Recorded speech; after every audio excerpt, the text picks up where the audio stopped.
Have you ever stood in front of one of those really breathtaking landscape paintings, and just looked into the distance and felt like you could actually breathe the crisp air inside of it? Oh, absolutely. Like you could just step right through that heavy gold frame and walk for miles. Yeah, exactly. It is such a wild sensation when you really stop to think about it. I mean, how does a completely flat piece of canvas, which is really just covered in smeared pigments, manage to trick our brains into feeling this vast, open, three-dimensional space? It's arguably the ultimate magic trick of visual art, honestly. Yeah. I think we tend to look at finished masterpieces in museums and we just assume the artist sort of magically copied reality. Right, like a camera. Right.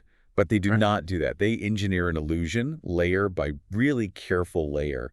They're solving complex optical problems at every single stage. And that is exactly the mission of our deep dive today. We're looking at this really fascinating stack of sources, articles on classical painting techniques, some super detailed notes on the physics of atmospheric perspective, and the step-by-step breakdown of how one specific masterful landscape is actually built. It's a great collection of materials. It really is. So we aren't just going to stare at a finished painting today and talk about how pretty it is.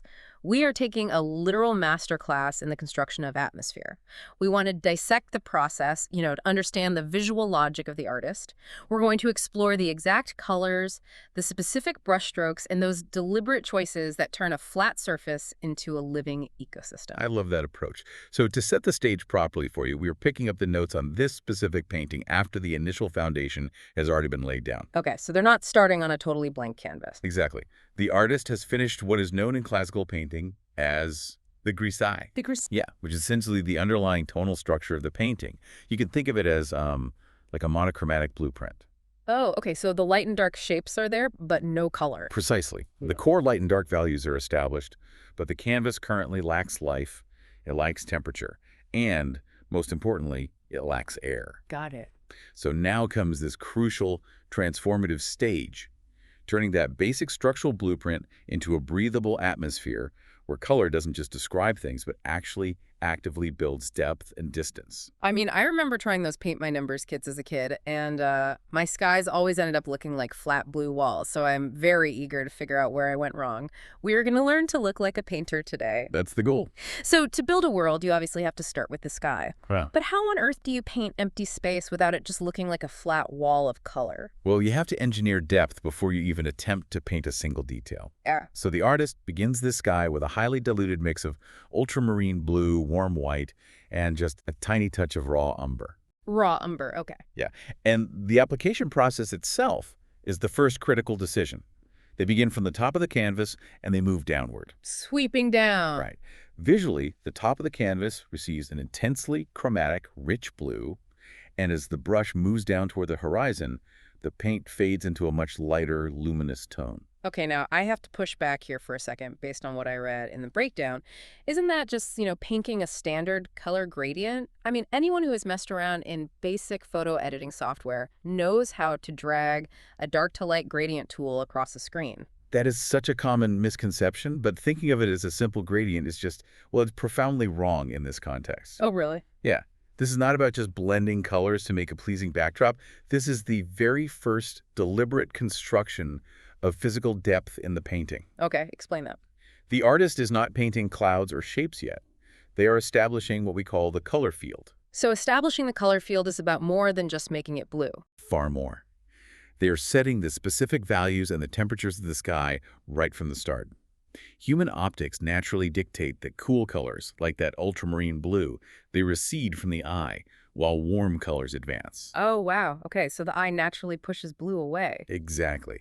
By laying down this deep, cool blue that gradually lightens all the future layers, so the clouds, the mountains, the birds, they have a pre-existing atmospheric space to live inside of. They aren't just floating in a void. Right. If the background already possesses a structure of light and temperature, the subsequent layers do not have to build three-dimensional space from scratch. They literally inherit the depth that was just laid down. That makes a lot of sense. It actually reminds me of how sound designers lay down the room tone in a movie scene. Oh, that's a great comparison. Yeah, it's like this invisible structural foundation of subtle ambient noise that everything else sits on top of. And, if the room tone isn't right, the actor's dialogue sounds fake and totally disconnected. If the color field isn't right, the crystals will just look like stickers pasted onto a blue wall. That analogy translates perfectly to the visual medium. It really does. Oh, And speaking of the things that populate that space, we now have our deep sky, our atmospheric room tone. We need to add clouds. Right. The fun part. But this introduces a massive pictorial problem. If you paint a sharp, perfectly outlined cloud in a distant sky, you completely destroy the illusion of depth you just built. Because it's too crisp. Yes, a sharp edge pulls the sky right up to the front of the canvas, flat against the viewer's eye. Oh, because in real life, atmospheric haze blurs the edges of things that are miles away. Exactly. The physics of the atmosphere dictate how we see. So the artist starts incredibly soft here. The first forms of the distant clouds are painted with very, very low contrast. So they're barely visible. Yeah, they almost look as if they're melting into the sky itself. They do not compete with the rest of the composition. They just kind of lose themselves in the blue. What? The artist is differentiating depth through contrast, not just through linear perspective. I mean, a smaller cloud isn't necessarily further away if it has razor-sharp edges, but a soft, low-contrast cloud instantly recedes miles into the distance. But I mean, skies aren't just soft smudges of white. Eventually, they need structure and wave, right? Absolutely. Because the sources mention the artist brings in this highly diluted paint called Payne's gray to build the dark, heavy zones of the clouds. And suddenly, the sky stops being this flat surface and starts organizing into these huge, voluminous masses. Right, it gets heavy. But my question is, why use Payne's gray? Why not just grab a tube of black paint to create a shadow in a cloud? Using pure black in a natural landscape is almost always a fatal error for a painter. Really, a fatal error. Yeah, because black absorbs all light. It creates a dead zone on the canvas. It just looks like a hole. Payne's gray, however, is a really complex pigment. It acts as what we call a chromatic dark. Chromatic dark, what does that mean? It means it's a very deep, dark value, but it has a distinct bluish tint, often made by mixing ultramarine with earth tones, or a very, very soft black. Meaning it inherently speaks the same visual language as the ultramarine sky behind it. You nailed it. It communicates directly with the environment. That bluish component keeps the shadows visually anchored to the ultramarine color field we laid down first, while simultaneously expanding the range of light and dark values. That's brilliant. It reveals a core lesson in the architecture of painting, really. The depth of a cloud does not come from outlining its shape. It comes from organizing its masses of light and shadow. First, you establish the broad mass, and only later do you worry about the intricate little variations. Okay, so we have this deep, receding sky, and we have these massive, shadowy Payne's gray clouds forming. But, reading through the process, I imagine them feeling like separate puzzle pieces just sitting next to each other on the canvas. That's a real danger at this stage, yeah. So how does a painter unify them? How do you glue the sky and the clouds together into one cohesive environment where you can actually feel the moisture in the air? This is achieved through the absolute magic of a technique called glazing. The artist actually goes back over the entire sky section and applies a highly diluted veil, a glaze of ultramarine blue. Wait, I remember reading this in the notes and doing a total double take. Why add more blue if the sky is already blue? I mean, you just painted dark gray clouds over the blue sky. Now you're painting blue back over the clouds. I know it sounds crazy, but this touches on the true alchemy of classical painting. A glaze is a transparent layer. It is not opaque paint. Okay. So when you apply a transparent veil of ultramarine over the entire sky, it modifies whatever exists underneath it without destroying the drawing. So you can still see the clouds through it. Exactly. It forces the darks of the clouds, the soft edges, and the lighter areas to suddenly relate to one another within a single, unified chromatic atmosphere. Okay, I think I grasped the mechanics of this. It's like putting a blue photographic filter over a camera lens or looking through a pair of tinted sunglasses. yes. Suddenly, the shadows and the highlights all share this subtle tint, making them feel like they exist in the exact same air. The mechanics are actually quite literal in that sense. This proves why building a painting in transparent layers is vastly superior to just mixing one flat, opaque color on a palette and slapping it on the canvas. It's too flat. Right. When you glaze, you are utilizing optical mixing rather than physical mixing. The light in the room literally passes through the transparent blue layer, hits the lighter underpainting, and bounces back to your eye. Oh, wow. So the light is traveling through the paint. It is. The complexity of those transparent layers interacting creates a physical luminosity you simply cannot fake with a single coat of paint. That blows my mind. The light in the room is physically participating in the painting. But, even with that unified atmosphere, a great landscape needs drama. It needs light that feels blindingly real. Which requires the strategic return of contrast. Okay, bring the contrast back. Right. The artist brings Payne's gray back into the upper sections of the sky. But now it acts differently. These dark forms begin to emerge sharply against that new ultramarine glaze, creating incredible dramatic tension. But they don't sharpen everything, right? No, the artist is highly selective. They deliberately leave some edges incredibly soft and lost, while making others sharp and defined. The sources refer to this as a hierarchy of edges. I imagine this is like a tool for directing traffic for the viewer's eye. That's a great way to put it. It tells your eye what is most important in the visual hierarchy.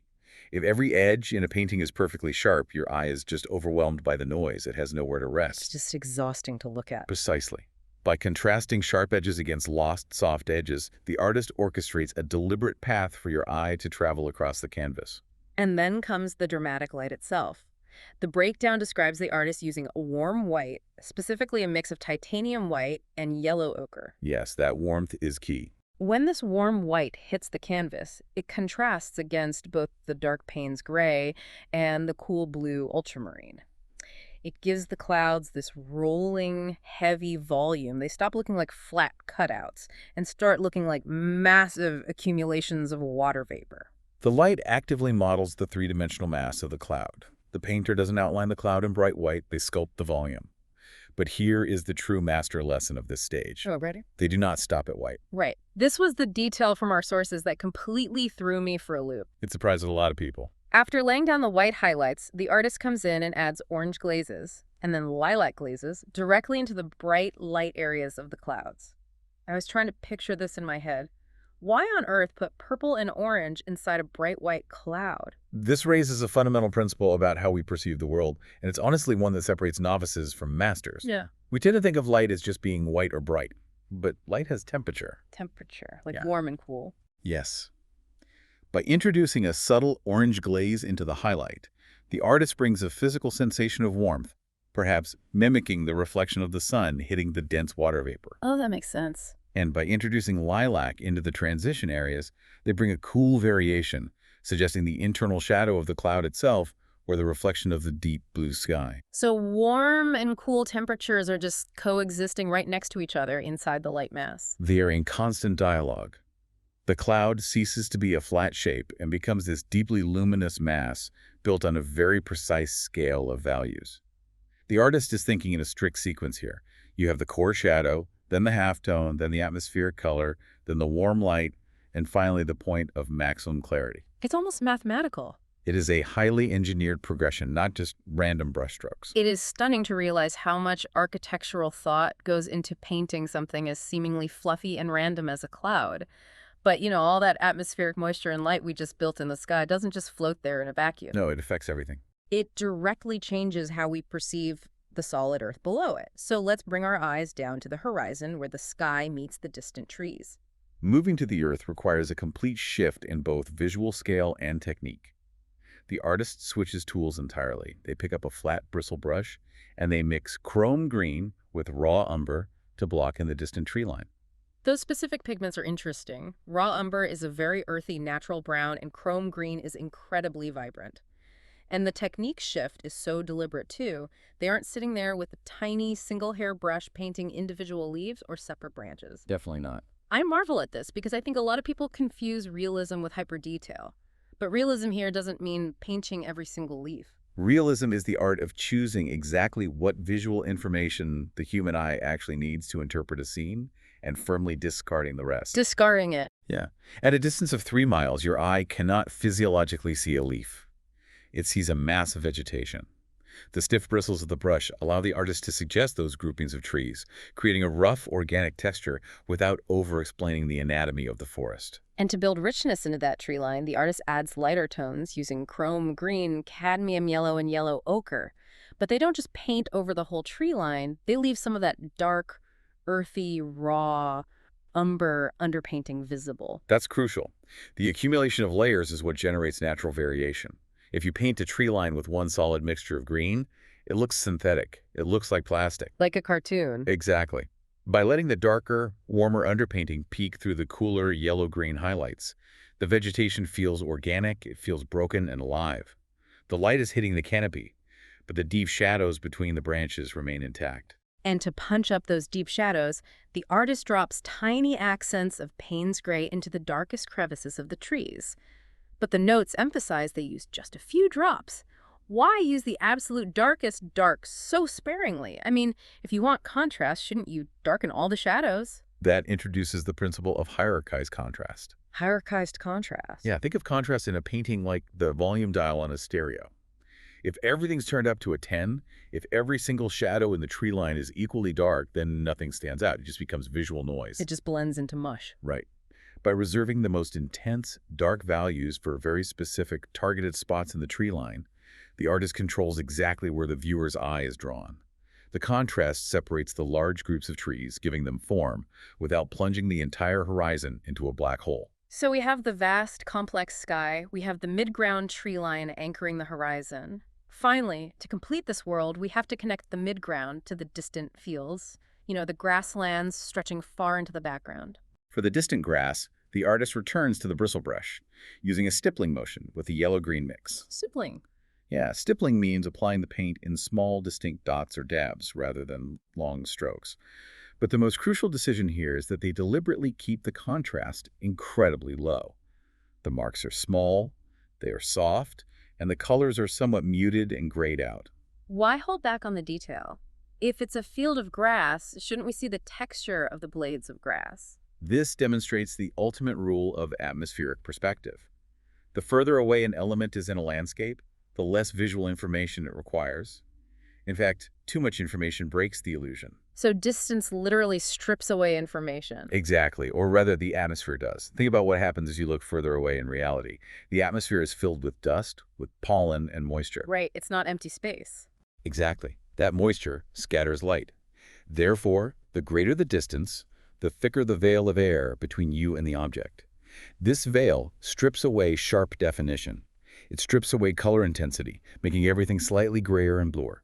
And it reduces the apparent size of textures. So painting distance isn't just about, drawing a tree smaller because it's far away. It is literally the act of painting the absence of clarity. You are rendering the air itself. That is beautifully put. When those differences in visual information are correctly organized on the canvas, the viewer doesn't need a signpost pointing and saying, hey, this is far away. The brain simply processes the lack of contrast and the cool temperature, and it inherently feels the distance. Let's zoom out now and look at this complete creation we've dissected. What started as a monochromatic flat tonal structure is now a single functioning visual ecosystem. The warm, earthy tones of the distant grass and trees are having this quiet, beautiful dialogue with the lilacs, oranges, and deep ultramarine blues of the sky. And notice that none of it looks pasted together. The trees do not look like a sticker put on top of a blue background. They belong to the same physical space because they share the same atmospheric light. The true secret we've uncovered today wasn't just about knowing which specific colors to mix. The secret is the sequence. The strict order of operation. Yes, you must start with structure. Then you build the overall atmosphere, the color field. Then you establish the large masses. Only then do you bring in contrast to carve out forms. And finally, you add the subtle variations of color and texture. You always move from the general to the specific. The ultimate lesson for me here is that a painter doesn't create profound depth just by adding more and more things to a canvas. Depth is created by carefully, ruthlessly controlling how much color, how much contrast, and how much detail you purposefully withhold from each plane of the landscape. It is an exercise in immense restraint. You are relying entirely on the viewer's brain to do the heavy lifting of perception. And that leads me to a final thought I want to leave you with today. We've talked entirely about classical painting techniques, but this concept of withholding information to create depth is still the cutting edge of technology today. Oh, absolutely. Think about modern open-world video games. When developers build those massive digital landscapes, they use a technique called level of detail, where they intentionally reduce the polygon count and texture sharpness of mountains in the distance.